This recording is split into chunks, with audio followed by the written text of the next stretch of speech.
আবারও ফিরছি ফুটবলে। গত ৩ মৌসুমে একদম কাছ থেকে লিগ শিরোপা হারানোয় লোকে মজা করে বলতে শুরু করেছিল আর্সেনাল চাইলে বই বের করতে পারে শিরোপা হারানোর ১০১ উপায়। এদেশীয় সমর্থকরা আর্সেনালকে আর্সেনালও বলে ডাকতো। সেই আর্সেনাল এখন হারতেই জানে না। ইউসিএল এর এক আসরে সর্বোচ্চ ১৪ ম্যাচ অপরাজিত থাকার নতুন রেকর্ড গড়েছে আর্সেনাল। নানা চড়াই উতরাইয়ের পর সামনে এখন ডাবল জয়ের হাতছানি।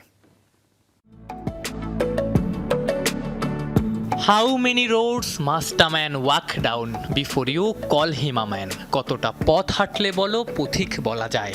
বব ডিলানের সৃষ্টি আর কবির সুমনের তর্জমাকে যেন মিলেমিশে একাকার করেছে আর্সেনাল আর গানারদের কোটি কোটি ভক্ত।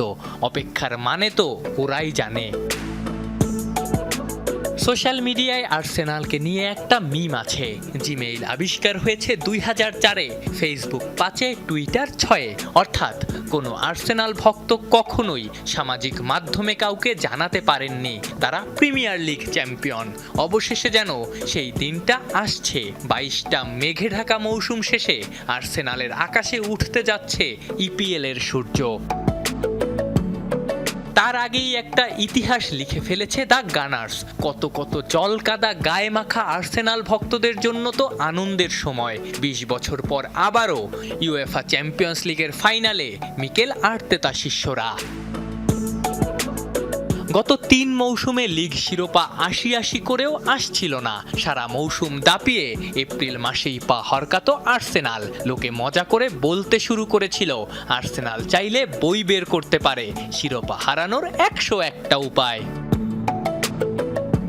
শেষ মুহূর্তে বটল করে বলে প্রতিপক্ষ দর্শকরা পানির বোতল দিয়েও তো আর্সেনাল ভক্তদের খোঁচা মেরেছে।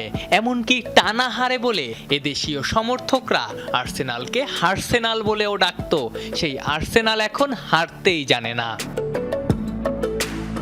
ইউসিএল এর এক আসরে সর্বোচ্চ ১৪ ম্যাচ অপরাজিত থাকার নতুন রেকর্ড গড়েছে আর্সেনাল। ছাড়িয়ে গেছে ২ মৌসুম আগে রিয়াল মাদ্রিদের ১৩ ম্যাচে অপরাজিত থাকার রেকর্ড। এমনকি ৪১ জয় নিয়ে সব প্রতিযোগিতা মিলিয়ে এক মৌসুমে সর্বোচ্চ জয়ের ক্লাব রেকর্ডও স্পর্শ করেছেন বুকায়ো সাকা, ডেক্লাইন রাইসরা। নানা চড়াই উতরাইয়ের পর সামনে এখন ডাবল জয়ের হাতছানি। তবে ভাগ্য সহায় না হলে আবারও শূন্য হাতে মৌসুম শেষ করতে হতে পারে। বহু হার্ট ব্রেকের সাক্ষী আর্সেনালের কোটি ভক্তের অজানা না সেটাও। তাই রঙিন স্বপ্নের খুব কাছ থেকেও যেন তারা খুবই সতর্ক। আফনান পিয়াল, যমুনা স্পোর্টস।